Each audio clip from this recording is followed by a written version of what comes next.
Hello everyone. दोस्तों आज हम डिस्कस करने जा रहे हैं आपके साथ हिंदी के कुछ क्वेश्चन और ये पेपर है आपका 795 पोस्ट कोड जो आर्ट्स टीजीटी का जो कमीशन हुआ था उसमें हिंदी के कुछ क्वेश्चन आए थे उनको हम आपके साथ डिस्कस करेंगे। इसमें आपको 151 से लेके 170 तक के क्वेश्चन है जो ये हिंदी के क्वेश्चन है। तो इनको हम डिस्कस करेंगे और साथ में ये भी देखेंगे कि किस तरह से आपके आने वाले एग्जाम में क्वेश्चन बन सकता है। तो शुरू करते हैं और जो इसके दोस्तों आंसर है वो हम फाइनल आंसर की के अकॉर्डिंग ही आपको बताएंगे। ठीक है, तो शुरू करते हैं। पहला क्वेश्चन है इसमें दोस्तों दिया हुआ कि तत्सम शब्द छांटना है। शब्द छांटिए। तो बात की जाए इसके राइट आंसर की, तो फाइनल आंसर की में इसका राइट आंसर आपको ऑप्शन बी किया गया है। ठीक है, बी ऑप्शन कैसे सही हुआ, क्योंकि जो सूर्य है वो तत्सम शब्द है। ठीक है, और सूरज क्या है, तद्भव है। ठीक है, बात की जाए दिन, दिन तद्भव शब्द है और दिवस क्या होता है, तत्सम शब्द होता है।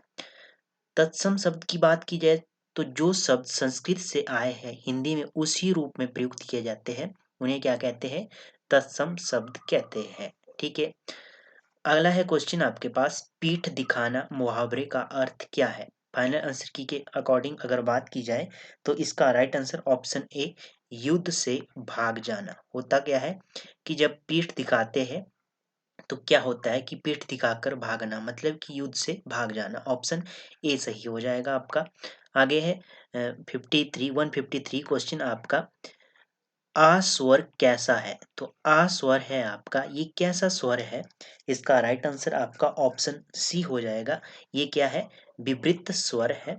ठीक है, आपका ऑप्शन सी सही हो गया। विवृत की बात की जाए जिनके उच्चारण करते समय मुख का द्वार, जो मुंह का द्वार है वो पूरा खुला रहता है, उन्हें क्या कहते हैं, विवृत स्वर कहा जाता है। ठीक है, जैसे सभी स्वर क्या होते हैं, विवृत होते हैं। जो अ से लेके आपका अ तक के जो स्वर है ये सब क्या है, आपके विवृत स्वर है। ठीक है, आगे है समृद्ध, ऑप्शन ए। समृद्ध की बात की जाए तो जिनके उच्चारण के समय जीवा या तालु आदि में भिन्न भिन्न स्थानों से स्पर्श होता है उन्हें क्या कहते हैं, इन्हें कहते हैं आपके समृद्ध स्वर। ठीक है, और इन्हें ही क्या कहते हैं, क से लेके म तक के जो व्यंजन होते हैं आपके, इन्हें कहते हैं समृद्ध स्वर और इन्हें ही स्पर्श स्वर भी कहा जाता है। ठीक है, ये भी आपने ध्यान में रखना है। आगे है अर्ध समृद्ध स्वर, जिनका उच्चारण करते समय मुख का द्वार, जो मुंह का द्वार है आपका, वो थोड़ा खुला रहता है, उन्हें क्या कहते हैं, उन्हें कहते हैं आपके अर्ध समृद्ध स्वर। ठीक है, अ, इनमें आते हैं आपके अंतस्थ वर्णन, जो य र ल व होते हैं। ठीक है, ये आपके अर्ध समृद्ध में आ जाते हैं। आगे है आपका शब्द शक्तियां कितने प्रकार की है। तो इसका राइट आंसर आपका ऑप्शन बी हो जाएगा। कौन कौन सी, अभिधा, लक्षणा और व्यंजना। ये क्या है, तीन प्रकार की शब्द शक्तियां हैं। तो आपका ऑप्शन बी सही हो गया। आगे है आपका आंख ना दीदा काड़े कसीदा, लोकोक्ति का अर्थ क्या है। तो आंख न दीदा काड़े कसीदा, ये लोकोक्ति है, इसका क्या अर्थ है। फाइनल आंसर की के अकॉर्डिंग बात की जाए तो ऑप्शन आपका सी सही हो जाएगा, डिग मरना, मतलब गिर कर मर जाना। ठीक है, ऑप्शन आपका सी सही हो गया। आगे है निहार का शाब्दिक अर्थ है। तो निहार की बात की जाए तो दोस्तों इसका शाब्दिक अर्थ क्या है, चार ऑप्शन दी गई है आपके पास और इसका राइट आंसर आपका ऑप्शन ए हो जाएगा फाइनल आंसर की के अकॉर्डिंग। निहार का और कौन से अर्थ होते हैं, एक तो धुंध होता है, एक ओस होता है, एक कोहरा होता है, एक पाला होता है और एक बर्फ होता है। ये इसके अर्थ होते हैं निहार के।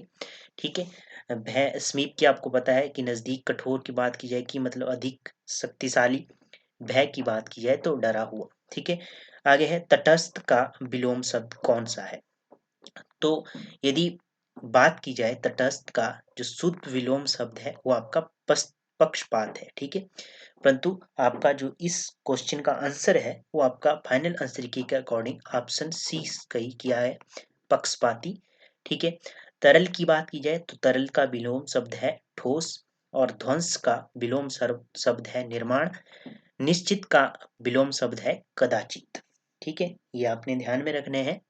आगे है मोर का प्रायवाची। मोर के प्रायवाची की बात की जाए दोस्तों तो मयूर, मेहप्रिय, ध्वजी, कलापी, शिखावाला, नीलकंठ, नर्तक प्रिय, सिखी, सारंग, सीतापंग और केकी।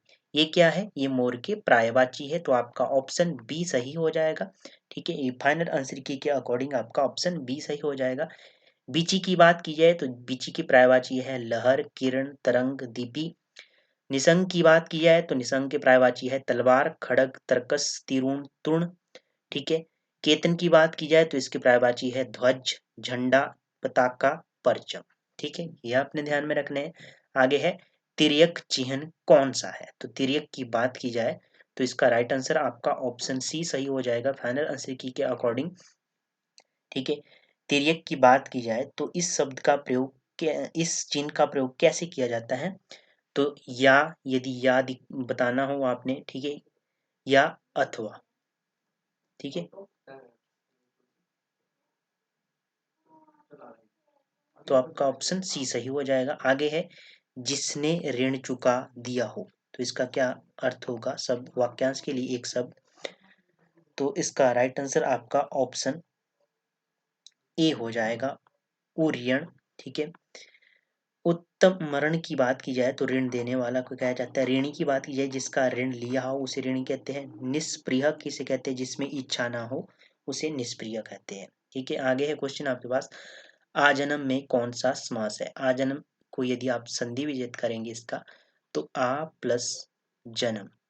ठीक है, आ ये उपसर्ग है, तो उपसर्ग किस में होता है ये आपके माइंड में आना चाहिए। उपसर्ग की बात की जाए तो अव्यय विभाव समास है, इसमें ऑप्शन डी सही हो जाएगा। जो समास क्या है कि जिसमें जो अवयव के संयोग से बना होता है समस्त पद, जिसमें क्रिया, विशेषण, उपसर्ग या लिंग वचन या कारक से शुरू हो या काल से, उसे कहते हैं अव्ययी समास। इसमें आपको पहचान करने का एक सीधा सा ट्रिक है इसका, यथा और प्रति से जो शुरू होता है या उपसर्ग से पहला शब्द शुरू होता है। ठीक है, या एक शब्द दो बार आए तो उसे कहते हैं अव्ययी समास।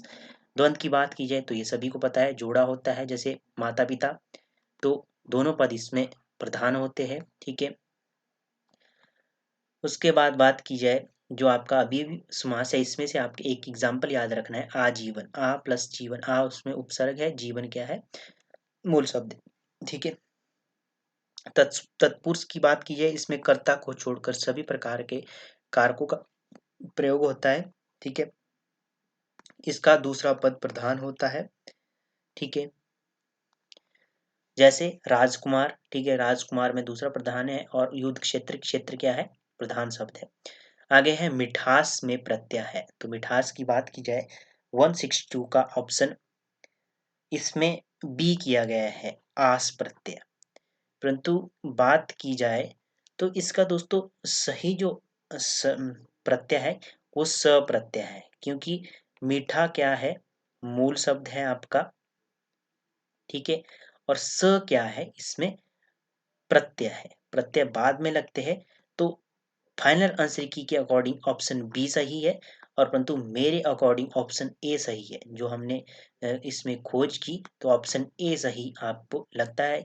यदि आपके अनुसार कोई आंसर इसमें बी बी सही है तो आप हमें बताएं कमेंट बॉक्स में। ठीक है, आगे है अध्यक्ष में उपसर्ग। अध्यक्ष की बात की जाए तो इसका राइट आंसर आपका फाइनल आंसर की में ऑप्शन बी है, और इसका राइट आंसर भी ऑप्शन बी ही है, अधि इसमें उपसर्ग है। ठीक है, आगे है पावक का संधि विच्छेद क्या होगा?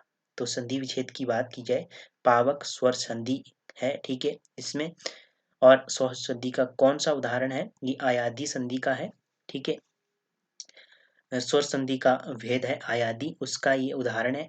पावक का विच्छेद हुआ आपका ऑप्शन क्या कौन सा बनेगा? 164 का ऑप्शन बी सही है फाइनल आंसर की में।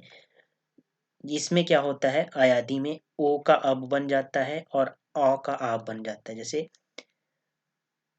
पा प्लस ओ प्लस अक, तो ये बन जाता है आपका पा प्लस आव प्लस अक, तब होता है आपका पावक। ठीक है, मनु प्लस अंतर की संधि क्या होगी? तो मनु प्लस अंतर की संधि होगी मनवंतर, ऑप्शन सी सही हो जाएगा आपका।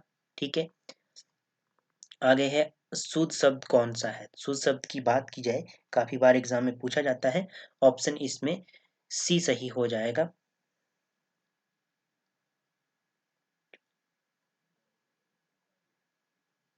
ठीक है, 166 में हम पहुंचे थे। ऑप्शन सी सही हो जाएगा। ठीक है, आगे है अशुद्ध शब्द छांटी। इसमें अशुद्ध शब्द की बात की जाए तो दोस्तों इसका राइट आंसर ऑप्शन बी है, बुद्धिमती। ठीक है, कमेंट बॉक्स में हमें बताइए कि बुद्धिमती किस तरह से शुद्ध लिखा जाता है। ठीक है, कवित्री पूछा जाता है, इसको भी आपने ध्यान से देखना है। श्रीमती भी पूछा जाता है, विधात्री भी पूछा जाता है, ये सब सही शब्द है। य का उच्चारण स्थान पूछा गया है, तो इसका राइट आंसर आपका ऑप्शन सी सही हो जाएगा, तालव्य। ठीक है, ई और चवर्ग और यस, ये क्या है? तालव्य या तालु के अंतर्गत आते हैं। दंते की बात की जाए, इसमें तवर्ग और आपका री और स आ जाता है। ठीक है, उसके बाद कंठ की बात की जाए तो कंठ में आपका आ। ठीक है, ए आया जाता है। मूर्धन्य की बात की जाए री और टवर्ग और रस। ठीक है, आगे है स व्यंजन। स व्यंजन कौन सा व्यंजन है? आपका राइट आंसर फाइनल आंसर की में महाप्राण को किया गया है, महाप्राण है स। और क्या है? अघोष है। ठीक है, ये भी आपने ध्यान में रखना। और साथ में क्या है? ये उसम व्यंजन भी है। ठीक है, उच्चारण की बात की जाए तो ये तालु से इसका उच्चारण होता है। यहाँ से इतने क्वेश्चन आपने ध्यान में रखने हैं। आगे लास्ट क्वेश्चन आपका, आज का लास्ट क्वेश्चन हिंदी से। तो तरंग का विश्लेषण पूछा है इसमें। तो तरंग क्या है? संज्ञा है। ठीक है, और इसका विश्लेषण क्या बनेगा? तो फाइनल आंसर की बात की जाए तो ऑप्शन इसका सी सही है। ठीक है, और कौन कौन से आपने यहाँ से शब्द याद रखने हैं? तम का तमिस हो जाता है विश्लेषण, तम संज्ञा है। तेज संज्ञा है, तेजस्वी विश्लेषण है। तप संज्ञा है, तपी क्या है? विश्लेषण है। तांगा संज्ञा है, तांगे वाला विश्लेषण है। ठीक है, तत्व की बात की जाए ये संज्ञा है, और तात्विक क्या है? आपका विश्लेषण है। तो यहाँ से आपने इतने शब्द ध्यान में रखने हैं, और ये हो गया आपका हिंदी का सेक्शन।